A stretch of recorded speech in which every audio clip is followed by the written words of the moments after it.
After a set of 4 psalms where David, or perhaps a later psalmist, reflects on some trouble that David faced, well, today we come to a song to the God who vindicates his faithful in days of trouble and brings to them the day of salvation. It is a very personal psalm, speaking of a close relationship with God.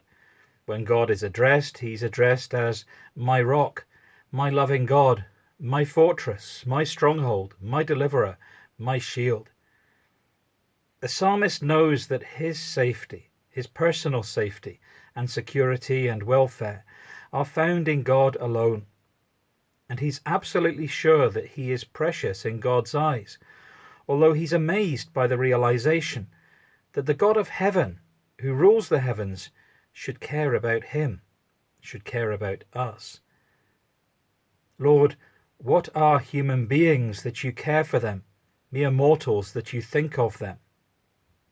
Now, if we think such words are familiar, then we're right. We find just such words in Psalm 8. Now, 7 psalms from the end, we find them again.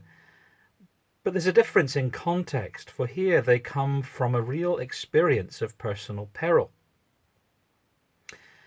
These are the words of a man whose hands have been trained for the sword and whose fingers have been trained for the bow.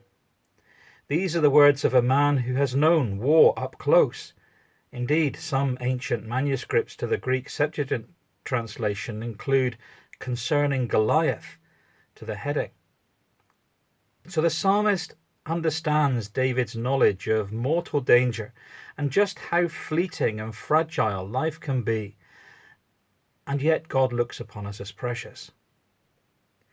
David, it seems, is utterly aware of his weakness and therefore utterly aware of his reliance upon God.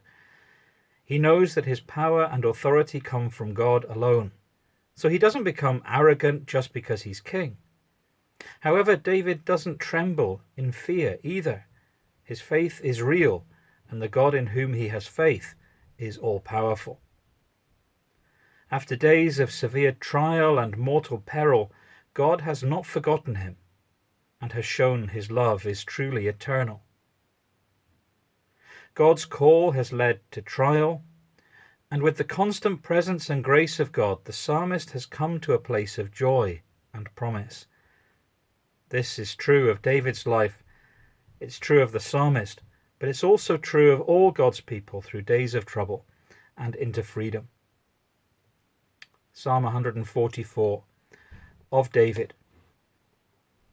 Praise be to the Lord my rock, who trains my hands for war, my fingers for battle. He is my loving God and my fortress, my stronghold and my deliverer, my shield, in whom I take refuge, who subdues peoples under me.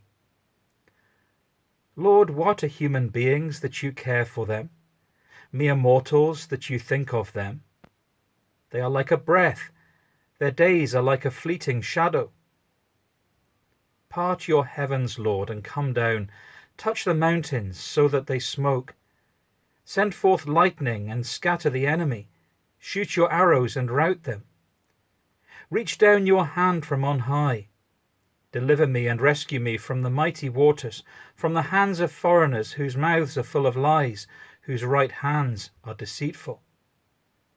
I will sing a new song to you, my God.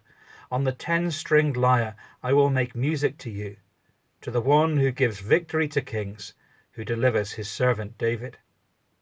From the deadly sword deliver me. Rescue me from the hands of foreigners whose mouths are full of lies, whose right hands are deceitful. Then our sons in their youth will be like well-nurtured plants, and our daughters will be like pillars carved to adorn a palace. Our barns will be filled with every kind of provision. Our sheep will increase by thousands, by tens of thousands in our fields. Our oxen will draw heavy loads. There will be no breaching of walls, no going into captivity, no cry of distress in our streets. Blessed is the people of whom this is true. Blessed is the people whose God is the Lord.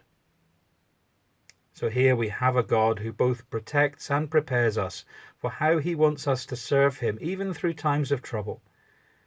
His people must constantly seek his strength to battle the forces of falsehood and deception.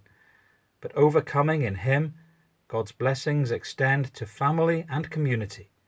In his care, God does not forget his people. A prayer. O loving God, our rock, fortress, stronghold, deliverer, shield, we praise you for teaching us that you are never absent from our lives. We praise you for caring even for us and for leading us in your way. Protect us from those who would deceive and keep us singing of you. Amen.